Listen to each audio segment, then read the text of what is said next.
Be sure to subscribe to the channel and let's promote respect for the Royal Guard together. Let the whole world see how many of us there are. A tourist crossed the line and tried to take the guard's hat. But everything changed when the soldier took a step forward and his booming voice stunned the crowd. What happened next left everyone frozen in astonishment. Let's start from the beginning. A bright morning in London illuminated Buckingham Palace. Tourists flocked to witness the renowned Royal Guard. At the gates, the crowd buzzed like a hive. Parents explained the importance of traditions to their children. Photographers sought the perfect angle, and children laughed, pointing at the motionless soldiers in red uniforms and bearskin hats. Among the guards, one soldier stood out, a tall figure with the posture of a marble statue. His gaze was stern and focused, as if he didn't notice the commotion around him. The bearskin hat added to his grandeur, making him seem like a part of the palace itself, just as unyielding and majestic. The crowd enjoyed the spectacle until a loud, self-assured voice disrupted the peace. "Are these statues? Or are they frozen just for the show?" All eyes turned to a man in a bright yellow t-shirt, blue jeans, and white sneakers. His smug grin and confident stride made him stand out from the rest, as if the stage before him was built solely for his performance.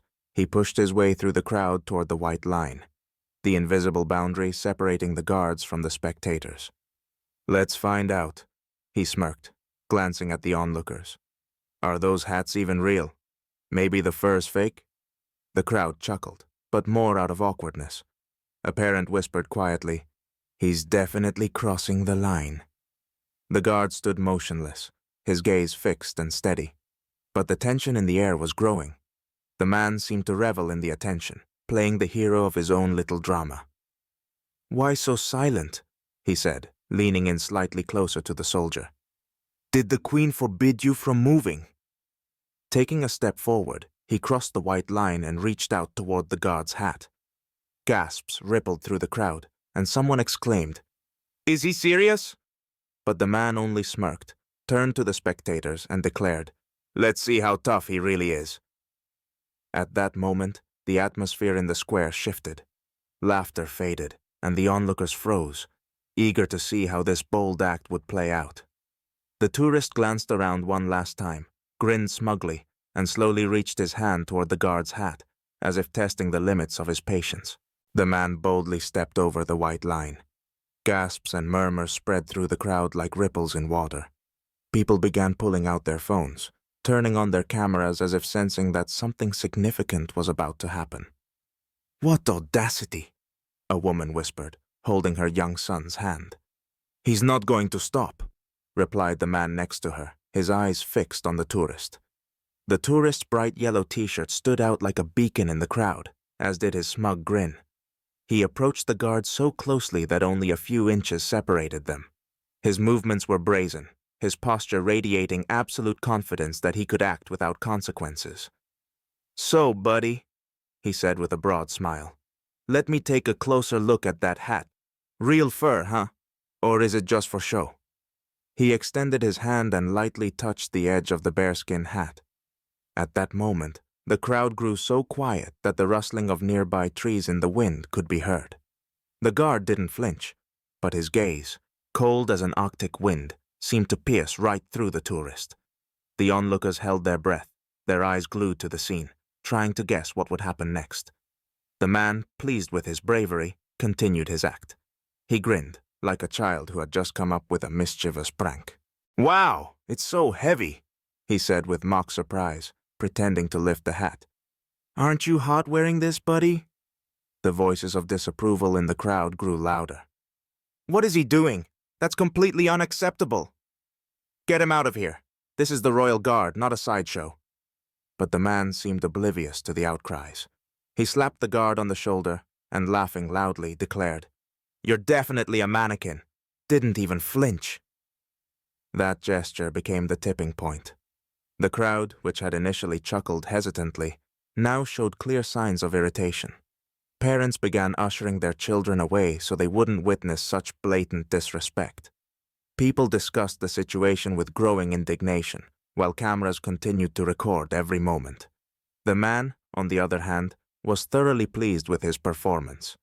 Basking in the attention like an actor on stage, he continued his antics, oblivious to the rising anger around him. His actions grew bolder, as if he was intentionally testing the limits of what was acceptable. "Come on, do something!" he shouted, once again reaching for the hat. All eyes were fixed on the scene. The crowd understood that the situation could spiral out of control at any moment. The tension in the air felt like a coiled spring ready to snap.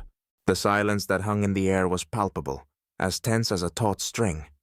The crowd held its breath, watching the tourists' brazen antics. The man, still basking in the attention, reached out toward the guardsman's bearskin hat, when something happened that no one expected. The guardsman, who had appeared as motionless as a statue, suddenly took a sharp step forward. His precise, deliberate movement was like a thunderclap, startling everyone around. His steely gaze locked onto the tourist's eyes, and his booming voice echoed across the square.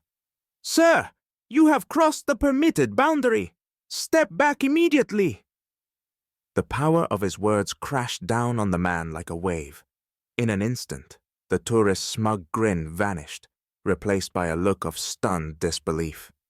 He froze in place, as though he couldn't comprehend that the guardsman he had so eagerly provoked had finally broken his silence. "Hey, take it easy. It's just a joke," the man muttered, stepping back. His voice no longer carried the same confidence. But the moment for jokes had passed. The crowd, which had been watching with mild curiosity just moments before, now erupted with disapproval. "This isn't a circus. It's the Royal Guard. Show some respect for their service. What do you think you're doing?" Voices called out from all sides. Some people lowered their phones, while others kept recording, capturing the scene as it took an unexpected turn. An officer approached the scene with calm, confident steps. His stern gaze fell on the tourist, radiating quiet authority. "Sir, come with me," the officer said firmly, but without unnecessary emotion. "You've got to be kidding me! It was just for fun!" The man began to protest, trying to reclaim his bravado. The officer ignored his words. With a firm grip, he took the man by the arm and escorted him out of the restricted area. The crowd immediately burst into applause, their claps a silent endorsement of the officer's actions. "Finally! He should have been removed ages ago!" Someone in the crowd shouted. The tourist tried to argue, but his voice was drowned out by the cheers and approving remarks from the onlookers. Many people smiled, feeling that justice had been served. Meanwhile, the guardsman, without looking back, returned to his position. He adjusted his bearskin hat, straightened up, and resumed his post. His stillness was the epitome of dignity, his gaze calm and focused, as if nothing had happened. The square grew quiet again. But this was a different kind of silence, a silence filled with respect and admiration. Those who had witnessed the incident now looked at the guardsman with a deeper understanding of the weight of his duty. By the next day, footage of the incident had gone viral on the internet. Millions of views and thousands of comments poured in. Online users condemned the tourist's behavior, calling him the embodiment of disrespect. How could someone humiliate themselves and dishonor traditions like that? That guardsman is a true hero. His composure deserves the highest respect. Amid the comments, words of gratitude and admiration for the guardsman stood out. People praised his dignity and his ability to defend the honor of his service without losing his professionalism. The atmosphere at Buckingham Palace had changed. Tourists were quieter and more reserved. People seemed to realize that the Royal Guard was not just an attraction, but a symbol of centuries-old traditions. Among the visitors was a man with a young son. They stopped in front of the same guardsman. The man removed his hat and said softly, "Thank you for your service. You reminded everyone that traditions are more than just a show." The guardsman remained motionless, but his barely perceptible nod was full of gratitude. The crowd around them fell silent, then broke into applause, expressing their respect. Soft sunlight bathed the guardsman in its glow. He straightened, adjusted his hat, and stood motionless once more, ready to continue his post. It was a day when traditions regained their meaning, and respect for them became more important than ever.